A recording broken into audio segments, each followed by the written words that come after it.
Let's introduce the team. I'm Angie Marchant with Palmer & Kay, Technically Challenge 101. My goal with Palmer & Kay is to build relationships with our clients and then help them find solutions to all of their benefit challenges and or opportunities. And next, I'll let Mike introduce himself. My name is Mike Morrow. I've been in the employee benefits arena for a long time, since 1990, so 30 years. I started off my career as an underwriter, and basically I'm still an underwriter today. So I help clients to understand how much things are going to cost and do projections and set budgets and estimate incurred but not reported claims when you're self-funded. I negotiate renewals, anything that has to do with a number or a dollar sign, I get involved. Excellent. And Amanda, who you see pictured here, she is homesick with a little one today, so I'm going to pinch hit for her.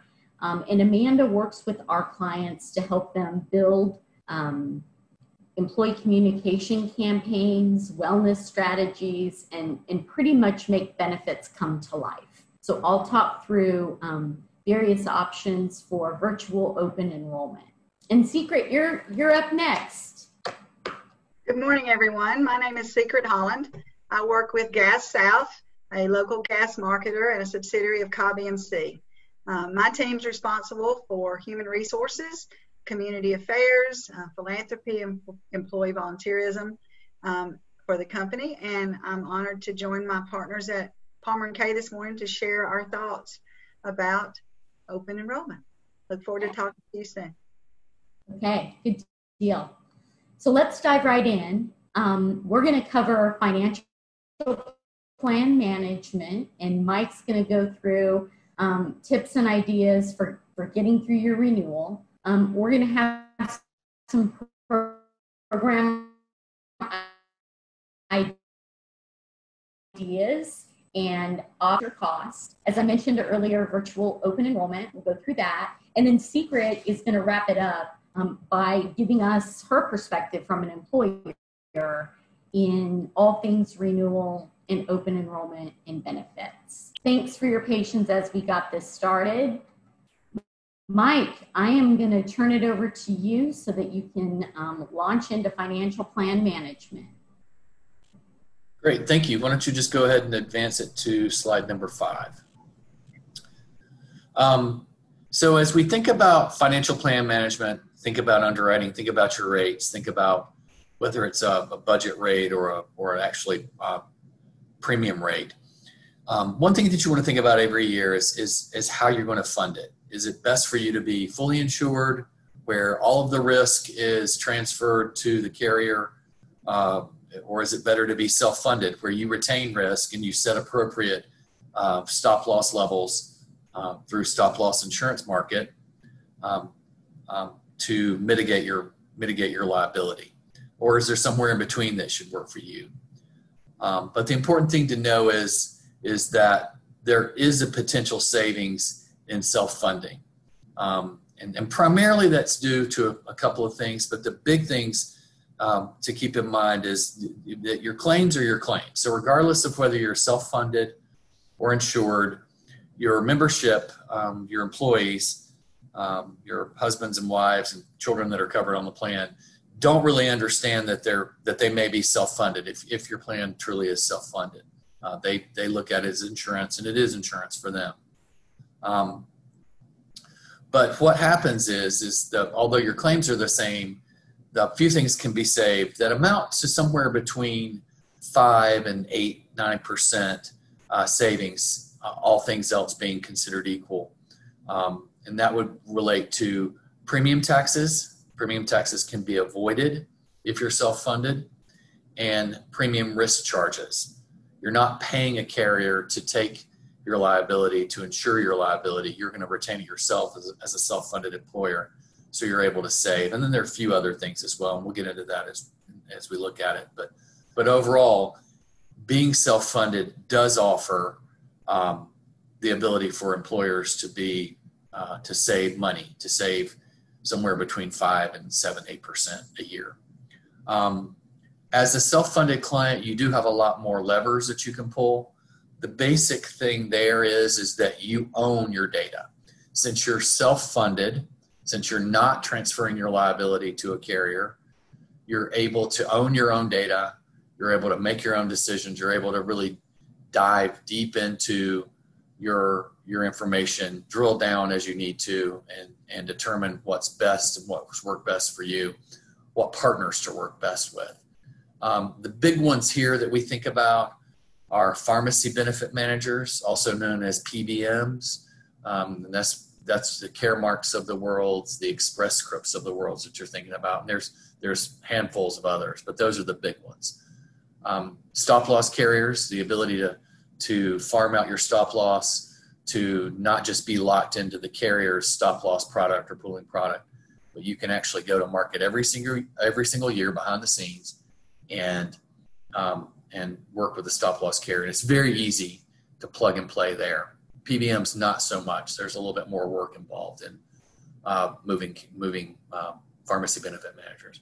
And then the other one that typically comes to mind is a wellness partner, who you're going to work with to help you help your employers understand how to make better decisions, how to live healthier lives, and how to access their health care in a better way. So when you're thinking about your advantages and disadvantages, the big advantage to being self-funded is owning your own information, owning your own data, being able to have it, not having to ask for it, not having to ask the carrier for it and wait for it. You own it, it's yours. You typically get it every month. And then the disadvantage is it can be daunting to be self-funded. If you're self-funded, there are more things going on. There are a lot of more activities going on behind the scenes that you as an employer have to manage, so to speak. But if you selected a good broker, advisor, consultant to work with, that person, that team of people is there to help you, to hold your hand, so to speak, as we move through the process year to year. You can look down there at the bottom left. You can see that that's sort of a continuum. Fully insured is over on the right, and that's sort of associated with lower risk because you're transferring your liability away from your company to a carrier, and you're paying for it. You're paying a risk charge for that. It's very predictable because for usually 12 months, you're guaranteed, your rates are guaranteed within certain circumstances. If you grew dramatically or shrank dramatically, the carrier may re-rate, but we don't see that very often, really. So over on the left side is fully insured, and then over on the right side is your self-insured, sort of part of the continuum, where you do have, it's greater risk because you're not transferring your liability, you're not guaranteed, so to speak, within reason. If you put an effective stop loss contract in place, then you are protected. So we'll talk about that more too. But your opportunities to win are more because of your cash flow. Some weeks you have lower claim activity, some weeks you have higher. So on those weeks and months that you don't have higher claim activity, you can put that money to work in other places. And then in between those two, you have a minimum premium or level funded contract. And many employers will look at moving from a fully insured environment into a self-funded environment by kind of taking a step by moving into a minimum premium contract. And that's sort of a hybrid. That's still an insured product. You're paying a fixed amount every month, your fixed fees, your pooling charges, stop loss charges, some people call them. But you're funding your claim activity sort of on an as needed basis, similar to how you would fund it under a self-insured arrangement. So I like to think about it as a long-term decision to move from an insured environment into a self-funded environment. The main reason being there is that it's much, much easier to go from a fully insured environment to a self-funded environment than the other way around. And that's simply because of claim lag. So if you're fully insured, you're guaranteed for 12 months what your cost is going to be at the end of that 12 months. If you wanted to do away with the plan and not have coverage anymore, or if your organization gets sold or you go out of business, whatever it might be, you simply walk away. The carrier is going to be responsible for any claims that are incurred but not reported prior to that event. So you don't really have to worry about it. But so as you move into a self-funded arrangement from a fully insured arrangement, you get a little bit of a honeymoon, I like to say. The first 6, 7, 8 weeks, you don't see as much claim activity because of claim lag. It takes a little bit of time. If a member, one of your employees or one of your covered dependents goes to a doctor or hospital, it takes a little bit of time for that claim to be processed, to be submitted by the provider, for it to go to the TPA or to the carrier to be processed, and for it to come back and have to be paid by you guys. So you only get that really moving from a fully insured arrangement to a self-funded arrangement. So I like to think of that decision to move to self-funding as a long-term decision that you're making, and you're making it in, what's best to make it what's best for your organization.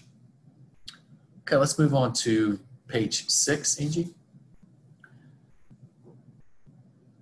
So under the financial plan management, it really does always start with the dollars, owning your claims. I mean, like I said before, your claims are your claims. So regardless of how you're funded, whether you be self-funded or insured, your claims are going to be the same. Your membership doesn't understand that they're self-funded or how different it is.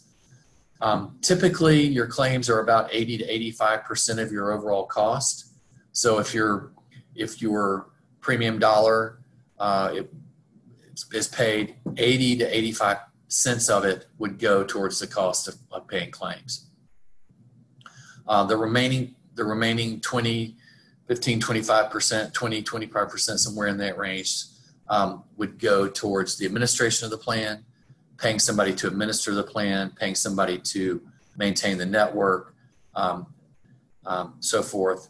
Also paying premium taxes if it's fully insured, paying a risk charge if it's fully insured, that kind of thing. You really should have every single month, if you're above 100, 150 or so employees covered, you should be getting reporting from your carrier or your TPA every single month. And I like to think that, we really should be looking at things every month, comparing it to the budgets that have been set, and understanding what's driving your costs so that you can be prepared and you can understand what's going to happen when the renewal comes up. You're not going to be caught off guard. You're not going to be caught flat-footed of what we're going to do, how we're going to mitigate that loss. Are we going to pass it on to the employee? Are we going to absorb it ourselves? Are we going to make plan design changes? Are we going to make funding changes? What are we going to do? So looking at your claim every month and comparing it to your established budget is really important. And that's one thing that we do here at Palmer K. And that's my main role here, is to work with clients and let them know how their plan is running monthly and how it's running compared to the budgets that we've established and what it means and what we see. And I like to be in really good contact with my employer groups so that I can talk about what I see coming and how I see affecting the plan and how I might see it affecting the renewal. Another part of that, and that comes with monthly reporting, is understanding how those larger claims are affecting you every month. And regardless of your size, really, whether you're 150 employees or 1,500 employees or 5,000 employees, large claims are really what's driving your cost. That old adage, 20% of your employees drive 80% of your costs, that's really still true. So it's important to look at the large claims, look at their diagnosis. We're very well versed here into telling you what we think is sort of scary and what we don't think is scary and what's kind of standard. I mean, you're going to have large claims. There's no getting around it. But looking at them, understanding what it is, and looking at how they compare to the month before. That's one of the things I like to do. Is this employee's claims, are they getting more? Are they kind of dwindling off? And then I might actually talk with the HR manager to say, hey, yes, this person's going to be back at work. We know this person's going to be back at work. So that's one of the things that I can share with the underwriters when we do go to renewal, to say, hey, I know this person has really improved, or I know this person is not going to be on the plan. They're going to move to a different job, or they're going to move to a different employer. And that's very, very important to know. Also part of the monthly thing, and maybe even more so, is just understanding what's driving it. The diagnosis, the volume, the setting. Are they being treated in a hospital? Are they being treated in an outpatient facility? Because all of those have different cost drivers, and they're all, some are more expensive, some are less expensive. Are they being treated in network versus out of network? These are all kinds of things that we look at, and as we see things develop and as we see things happen, we're able to work with the employers, with the HR managers, with the HR directors to say, hey, these are the type of things that we need to be talking to your client, your employees about. Reminding them that it might be a better situation to go to an urgent care facility versus an emergency room. Reminding them that that an in-network provider will be less expensive for themselves and for the employer. Those are the type of things that we like to look at, that we like to let our employer groups know. Let's move to page 7. So the renewal negotiations. What I like to say when I'm looking at a renewal negotiation, here's your components there. But the important thing for me, and the important thing that I like to talk to my clients about, is that we need to get in front of the renewal. We don't need to let the TPA or the insurance carrier drive it. We need to drive it. The broker consultant with the employer group need to drive it. And we drive it by looking at it every single month, looking at your experience every month, comparing it to budget, doing projections to when you're going to renew, so that when the time comes, even before we get the renewal numbers from the TPA or the carrier, we're able to say, this is what we're expecting. This is where our client needs to be. This is what we think should happen at the renewal. And as crazy as that sounds, it really does matter, because we're putting that little bug in the ear of the underwriters at the carrier or the TPA to let them know that this is what we see and this is why we see it. We know we have large claims. We know how they're affecting our plan. But we also know that we are growing, or that we are, whatever we're doing to mitigate, we have a wellness plan in place.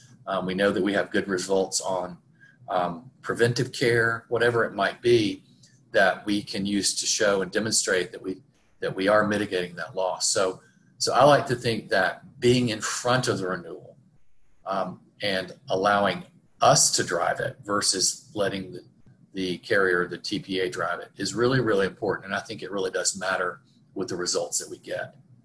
But you can see here at the things that we look at. We look at claims. And we talk about those claims, and usually that's large claims. We look at expenses, and we say, hey, are these expenses reasonable? Do they compare with what we see with other carriers or TPA? Are they competitive with the benchmarks that we see?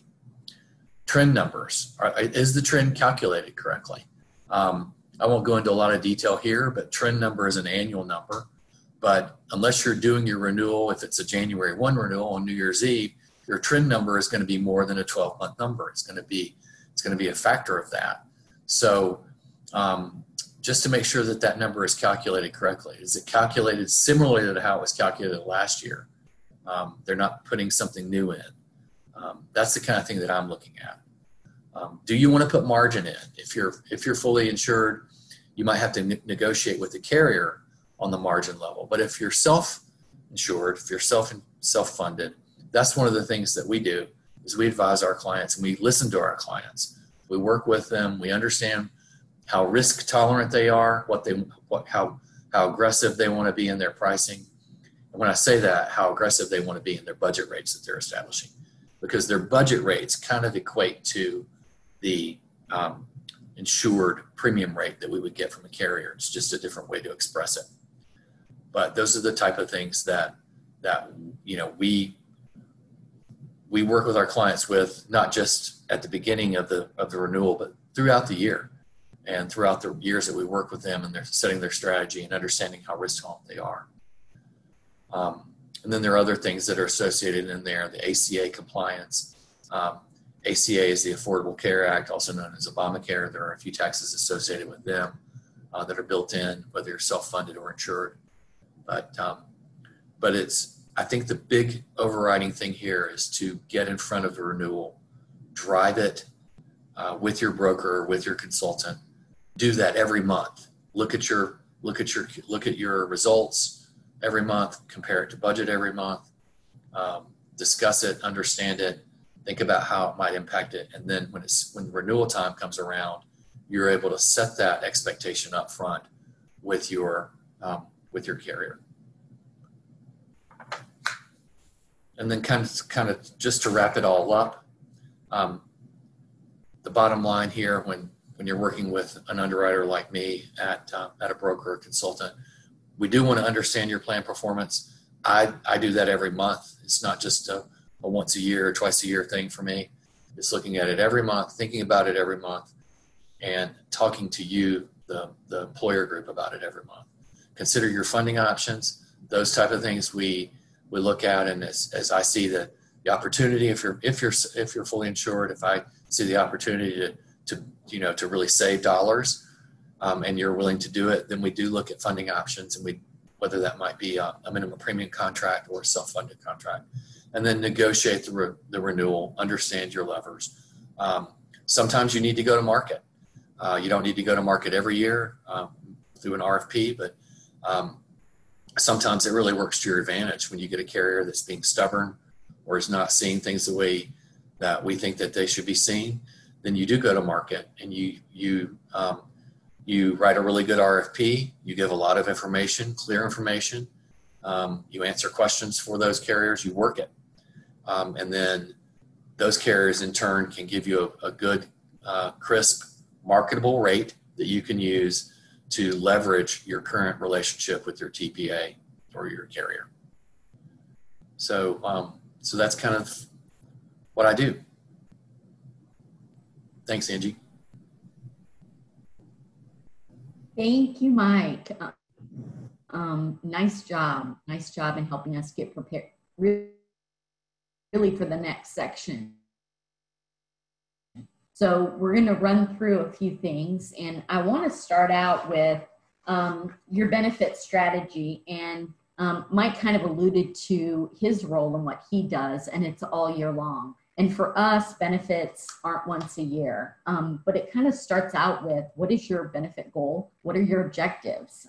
Similar to how your company has a vision, and that vision guides decisions, so should your benefit program. What is it that you want to accomplish? And a lot of people will say, it's cost, and it's the best benefits I can get for that cost. And that's great, and that's a good place to start. But we also encourage our clients to dig underneath that a little bit and say, well, what does that really mean to you? What does cost look like for your employees and for the company? And what are the objectives that will drive your decisions? Mike talked about the plan performance.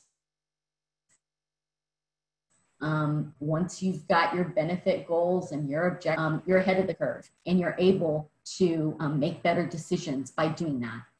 And then the last thing in looking at your benefit strategy, and this has come up for our clients over the last 6 months more and more with the dynamics that we're living through with COVID.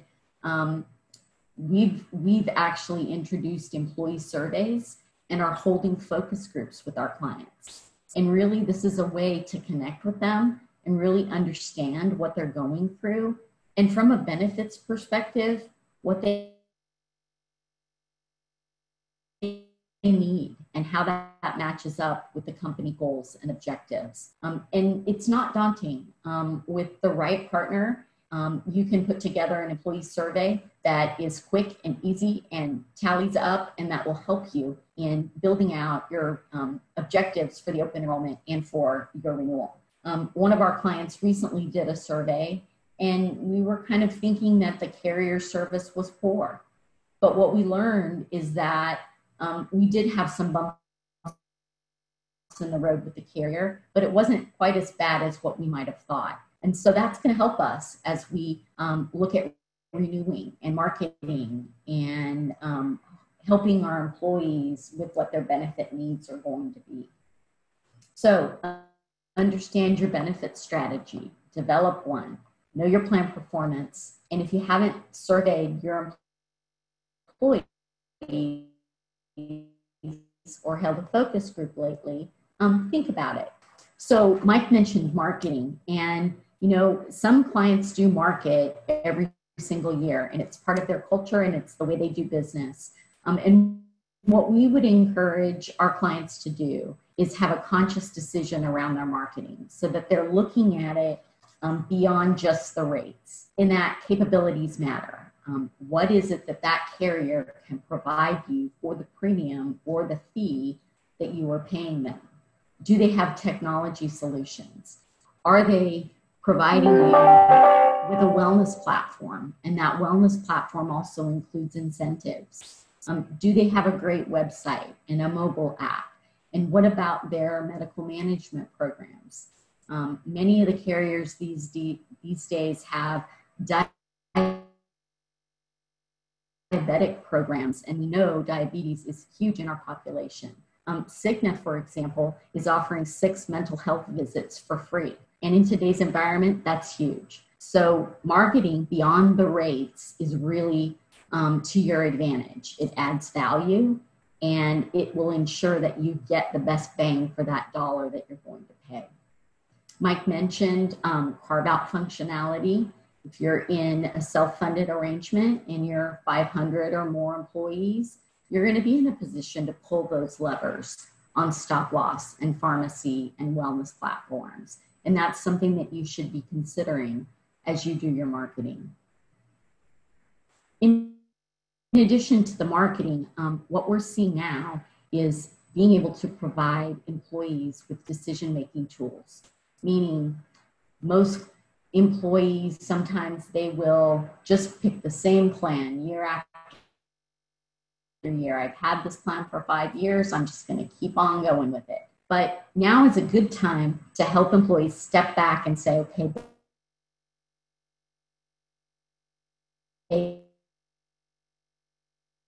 based on my situation, what is it that I really need to plan for myself and a spouse? Or I know I'm going to have children next year. How do I plan for that? So providing employees with financial health education is really important. My Health Math is a vendor, and you can check them out or talk to us after, but they're a service that allows employees to actually do plan modeling based on the plans that are available. Which one really is financially the best choice? It may not be that high copay plan. It might be the HSA. And then standalone options for telemedicine and behavioral health. Those are a couple of things that we're looking at more and more for our clients, helping them to understand that telemedicine and behavioral health is so significantly important. A few other things to consider, especially this go round, is voluntary benefits. And what we are encouraging is taking a fresh look. A lot of times, you see the Aflac commercials, or you hear of accidents and cancer plans and ID theft and gap plans and legal. But really, there is a place for these types of plans if it's part of your overall benefit strategy. And by that, I mean, for example, you have a high deductible plan and it's a $3,000 deductible. You can couple that with an accident plan, so an employee has a little bit extra coverage in case of an accident, something that they can't plan for. So it's important that as you step back and look at all your benefit programs, medical, dental, vision, etc., you consider whether or not a voluntary benefit plan might be something that employees would like to see. And in fact, if you went ahead and did an employee survey or a focus group, that could be one of the things that you explore. Are you interested in these types of plans? And we've done that as well. So it's something to consider. It's a low cost high value if it fits with your benefit objectives. Health savings accounts, they're not just for executives. And for years and years, we've had health savings accounts, and a lot of times there's a taboo that employees can't afford to put money in a health savings account and have money taken from their paycheck. And what we encourage our clients to do is step back and say, does this health savings account make sense for your company? And would you consider an employer seed? And if so, what would that seed look like? So rather than write it off as, oh my gosh, that's not something that our company can do right now, give it a second look this season. Take a look and see if it's something that would fit for your population. Finally, wellness and health engagement. Wellness and health engagement, the way we perceive it, it's not a one and done, take a biometric screening or do a health assessment, but rather help your employees engage in their health so that they can be healthier, be happier, that they'll be at work more often. And you can do that through a variety of programs, whether it's bundled with the carrier or as a standalone option. A few other things that we've titled other cool stuff, things that you should be on the lookout for. If you've got your benefit strategy, you know how your plan is performing, you've done some marketing, and you're ready for what's next. There are a few different models that you could consider. We could spend probably a whole webinar on any of these topics, but reference-based pricing is a type of funding that you can engage with a type of network. Centers of excellence, where you guide your employees to the most cost-effective, quality-based providers. And in doing so, they get better care and you are saving money on the bottom line. And then finally, captive benefit programs. More and more common these days with benefit programs. And also, it's another funding vehicle, another way to pay for your benefits. With all three of these cool stuff items, there's risk and reward. Mike's financial analysis is something that's critically important. And then if you do venture out into any of these three, employee education has to be at the forefront and all year long.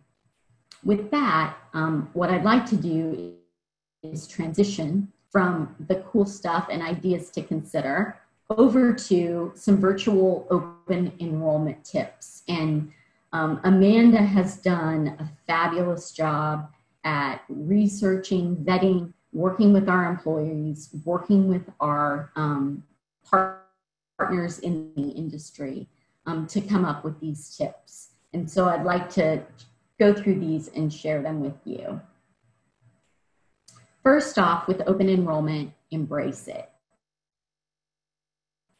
It's always one of those ho-hum things. Oh my gosh, we have open enrollment. I can tell you our team, we love open enrollment because it's a way that we get to engage with employees and help them really understand their benefits. We really recommend a strategic approach. What are you trying to accomplish with your open enrollment? And honestly, a lot of our clients are saying, let's just get through it. How can I educate my employees, tell them what their options are, and get through it? And if that's the approach, that's great. That's okay. Just know what you want to accomplish. What are your messaging? Messaging for open enrollment. Is it cost? Is it everything's staying the same? No changes? What is your messaging? Figure that out on the front end. And honestly, people are going to have more questions this year than usual. They've been in a very difficult time. They're stressed out. They want to feel good about their benefit program, and they're probably saying, wow, I need to really get in front of this. So really think about the fact that there will be more questions. And lastly, I think the biggest thing that you can consider and do this open enrollment is multiple touch points. And I'm going to go through some of those touch points in the slides ahead. But the one I want to point out to you is the very last bullet that says virtual health fair. We have had such great success with virtual health fairs. So instead of bringing everyone to a location and having all your vendors and employees being able to go around and engage, we're doing it virtually. And it has been a huge success, as I mentioned. So if you haven't thought about that, think about a virtual health fair. And if you have questions about that, we're happy to point you in the right direction. Digital in-home mailers. What I want to say on this slide is really just to personalize your experience. Engage your employees in two ways: digitally through PDFs and flip books, but then also consider home mailers. A lot of people have gotten away from home mailers, but really if you think about it, we're so spread out now. We're some at home, some in the office, and a home mailer will really reach your employees and their family members for that matter. We have also embarked upon creating that employee guide or booklet and make it a yearbook. Include pictures of the families, of the employees. And now is a great time to include those personalized experiences, personalized pictures, because it's a way of bringing everyone back together. And it's pretty easy to do. One idea that we had was even you can run, a quick contest. We're doing our open enrollment guide. We want everyone to send us a picture of your pets. How great would that be to have an employee open enrollment guide and have pictures of our furry friends throughout? So it doesn't have to be maybe that hokey, but I think you get the point that personalizing this experience is something. Email with a twist. So email from your company email or your technology partner, it's great. And that's definitely a way to do it. But we've also found success with using a platform like MailChimp. And MailChimp is not expensive at all. It's relatively cheap, so to speak. And what that does for you is it takes the work off your plate from the standpoint of it's automatically going to send for you. You can style it, you can message it. There's templates there. But here's what I love about it. It includes tracking and reporting. So you can finally see who really has opened up the email and looked at the guide or looked at the book. So with that in mind, it helps you to more tailor your future communications because you're going to know what works and what doesn't. So virtually, we're also seeing videos and using Vimeo as a video platform for uploading links and emails and storing them. Having an open enrollment meeting in person may not work, but you could have virtual meetings, you can video your meetings, and then you're in a position to digitally connect all of your employees. Educational videos, I'm just touching on this. The other thing that's something to consider is text messaging. And you can use that through a multitude of service providers, and even MailChimp offers text messaging that you can include in the packet. So if you're using a text messaging feature, and like I said at the beginning, part of what you want to consider this year is multiple touch points and being able to reach them a lot of different ways. And finally, don't be afraid to consider enrollment and technology vendors. I know many of our clients have ADP or UltiPro or other vendors that they use all the time for benefit admin and payroll. But if you have an opportunity to check out some other enrollment and technology vendors, they may be a way to streamline your process, and you could get it for free. For example, Sun Life is one of the primary carriers that we do business with. And Sun Life offers dental, vision, life, disability, and also voluntary benefits like accident, critical illness, cancer. And with that, they have Maxwell Health, which if you set your product line up, if it matches in your benefit strategy, Maxwell Health is an enrollment tool that you can get for free or maybe just a small cost. So as part of your strategy, look at enrollment and technology vendors. Okay, I've said a lot. I've given you some ideas. I've talked to you a little bit about open enrollment and some ideas for making it successful. So what I'd like to do now is give Miss Secret an opportunity to give us her perspective. Good morning. Again, as I sit and listen to Mike and Angie, I realize how I just kind of follow their advice and their script and how well it works for us. So you may hear a little bit of repetition in my part, which is probably a good thing, because we really do have a great benefits program and a great benefits process. So Angie, if you'll go to the next slide, I've got just a few things I want to hit on very quickly. I'm watching our time, but here's what I call our recipe for success in the benefits world. First and foremost, I feel like I have to know our people. I have to know our employees. I have to know our population, our demographics, our average age, our gender, our makeup, and I have to know what kind of work they do. Are we a largely sedentary company? Are we more active company? Do we have folks who, work in warehouses and work on trucks and so forth, which we do not. We have a corporate world, other than some salespeople that are out and about. And so we need to know our people, who they are, what they do. And being a small company of a few hundred employees, we are a family, and we tend to know when people are really sick, which helps me kind of watch my large claims and know and anticipate what's going to last for a long time and what's possibly going to end soon, like Mike alluded to earlier. We spend a good bit of time developing a timeline. Benefits, particularly medical benefits, it's not a seasonal sport for me.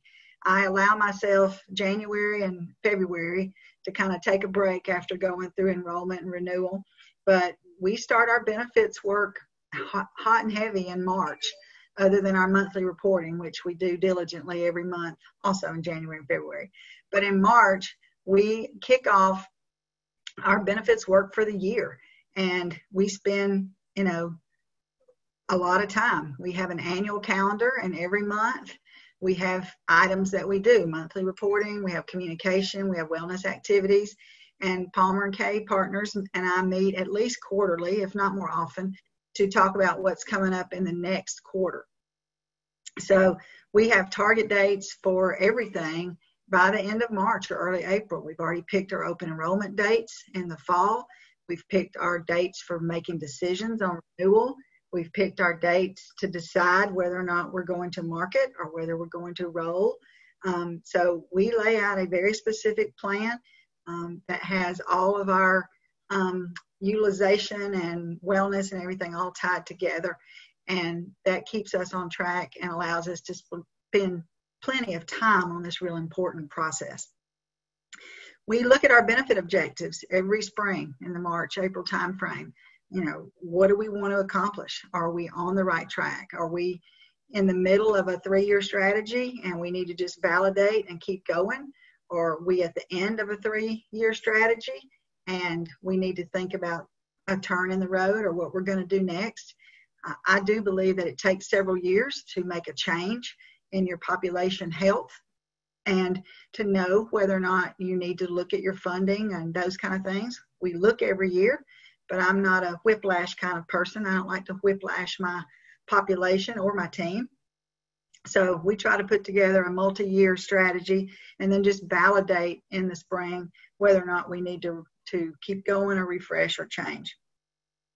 We listen to a lot of folks. We listen to our employees. We do survey our employees to see if they're happy with their benefits, with their medical plans and dental plans, vision plans, even some of our compensation and total rewards package. We survey our employees and we listen to what they're thinking and what they're feeling. We listen to our financial team. We learn what the state of our company is. What's our tolerance for risk? Do we need to be fully funded or self-insured? And does that change over time? Like Mike alluded to, it's easier to go one way than it is the other, but it's a change nonetheless. So we listen to our financial folks. We look at where we are as a company. When you start up, you might not want to take as much risk as when you're a mature, established company. So we listen to our folks and we ask a lot of questions. We do work very hard to engage trusted partners. First and foremost, I think your broker choice is the most important choice you make in the benefits world. And I'm happy to say that we've had a multi-year partnership with Palmer & Kay, and we learn from each other. We help each other be better. And I think that's what trusted partners do. We pick up the phone and say, hey, this is not working for us. Can you make a change on your side? And then we ask, what can we do before we hang up the phone? I think it's very important to have trusted partners at your medical provider, not only your account rep, but also your wellness contact over there. From an employer's perspective, those are the two most important relationships for me to have. And there's also important relationships for Angie and Mike and their team to have with the underwriters and so forth. So I may be very, very happy with the people that I work with, but if my brokers are not happy and satisfied with their partners on my behalf, that's important to me too, because we need good partners that want to do what's right for us and for our employees. And it's my responsibility to ensure that that's what we have in partnership with my broker. So when it comes to picking trusted partners, obviously the financials are very important, but let's be honest, at the end of the day, my people are my people, my claims are my claims, and the carriers are the carriers. And so there's not going to be a whole lot of difference in the quotes and costs that they're going to charge me to provide that service for me. So it very quickly comes down to, how do I feel about the people? Who do I want to work with? Are they going to make this process easy on me and right for my employees? And are they going to give me the data that I need and the reporting that I need? Or is that something that's going to be a struggle? So we have to put a lot of time and energy in picking our partners because it makes a difference all year long. And then we spend some time, actually doing what we figure out we need to do. A lot of time working the plan, making it a priority. Like I mentioned, you got to spend a little time on it every month. You got to look at your reports. You got to stay on top of it, and you got to adjust. We have a very thorough open enrollment process. We do face-to-face meetings. We produce a hard copy benefits guide. We have an online benefits guide. We have open Q&A sessions during open enrollment for employees to come and ask individual questions. We schedule every employee in the company to come to a meeting because we find that that's the way that we keep people informed and engaged. Okay, Angie, next slide real quick. I won't go through these in the interest of time, but these are our benefit objectives that we recently refreshed after working our strategy for the last 3 to 4 years. And so you can see that those are very well rounded. We want to give folks a choice in a financially responsible way. Be sure people understand their benefits and take full use of them.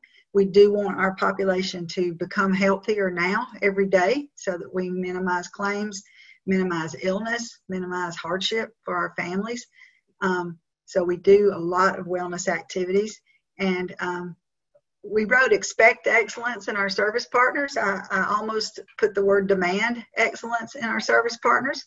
But I want to assume that that's what we're going to get, because we shouldn't have to settle. This is very important benefit. It's very important work.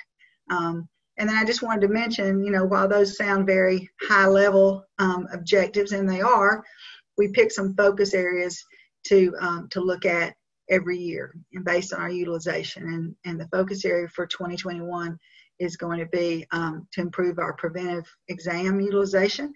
I find that my parents take their kids for their wellness checks, but they don't go themselves. And so I want to look at using our premium incentives this year to incent preventive exams. So I will stop right there so that we have just a few minutes for questions in case anybody would like to ask something. And I will hand it back over to Angie and be here if needed. Excellent. Thank you, Secret. Appreciate your partnership, and we are going to wrap it up with a few questions. And I think,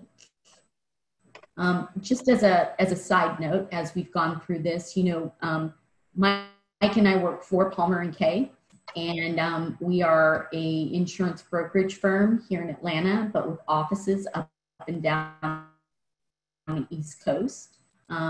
We feel like our goal is to make benefits simple for employees and for the executives within the company. We want the benefit program to shine.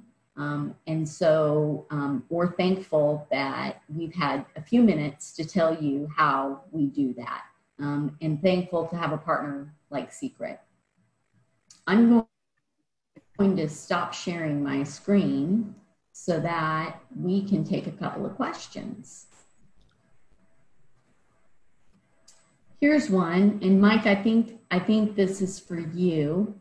When it comes to the financial reporting, do you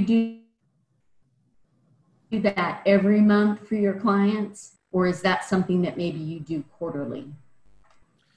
Depends on the client and depends on how I can get the data. If I can get the data, regardless of the size, I typically do it every month. But sometimes we can't get it every month. So at a minimum, it would be quarterly. But my preference is to do it every month, regardless of the size. If you're self-funded, I demand that I get it every month from the carrier or from the TPA so that I can do it, because that's more burden on the employer. So they expect to have that information. They really should have that information every month. They own it. So if you're self-funded, you're going to get it from me every month. And what that is that's a report, and it compares to a budget that we've established prior to the renewal date. And then you get a little message from me, a couple paragraphs pointing out things that I'm looking at, things that I think are important, things that have changed from last month, and how it might affect your renewal. Okay. Thanks, Mike. Mm-hmm. Here's one.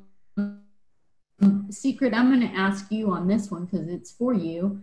You mentioned you do open enrollment meetings. Is that going to be different this year because of COVID? Yes, it will be different this year because of COVID. They will all be online, but we will still do them. Just as our health fair will be different this year, we will have our first virtual health fair, and we're in the process of setting up a drive-through flu shot clinic so that our employees can come and bring their families and drive through and get flu shots sitting in their cars. So we are trying our best to continue to offer all the same meetings and information. I was just realizing the other day we're going to have to mail our benefit guides to people's homes because we won't be able to hand them out in open enrollment meetings. So we are having to be creative, but we will be thorough, and we will have open enrollment face-to-face, or it'll be my face to their face. I don't know how much of talking they'll get to do back to me, but yes, and we typically have 8, 10, 12 meetings because we have a customer care center who are on the phones, and so we typically have an hour to hour and a half meeting 8 to 10 times so that everybody has an opportunity. Okay, great. Well, that is it on the questions. So I think I will go ahead and give you back 1 minute of your time. Thank you again for my technological weaknesses at the start of this webinar.